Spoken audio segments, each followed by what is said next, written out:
ভোটের পরে উত্তপ্ত জেলাও। ভাটপাড়ায় তৃণমূল কর্মীকে মারধরের অভিযোগ উঠেছে বিজেপির বিরুদ্ধে। ঘটনাকে কেন্দ্র করে গুলি চালানোর অভিযোগ উঠেছে। আক্রান্ত তৃণমূল নেতার নাম তাপস দাস। বিজেপির বিরুদ্ধে হামলার অভিযোগ তুলেছে তৃণমূল। বিষয়টি নিয়ে বুধবার রাতে উত্তেজনা ছড়িয়েছে ভাটপাড়ার 21 নম্বর ওয়ার্ডে। খবর পেয়ে ঘটনাস্থলে যায় বিশাল পুলিশ বাহিনী।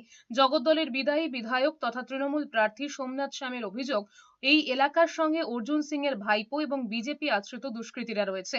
বিজেপি তৃণমূল সংঘর্ষে উত্তপ্ত হাওড়ার বালিও। বেলুরের সোহনলাল স্কুলের সামনে ইভিএম নিয়ে বেরোনোর সময় দুই দলের মধ্যে বচসা ধস্তাধস্তি বাধে। পরিস্থিতি নিয়ন্ত্রণে আনতে লাঠিচার্জ করে পুলিশ ও বাহিনী। হাওড়ার ডোমজুড়েও বিজেপি কর্মী শেখ নাজিম উদ্দিনকে বেধড়ক মারধরের অভিযোগ উঠেছে তৃণমূলের বিরুদ্ধে।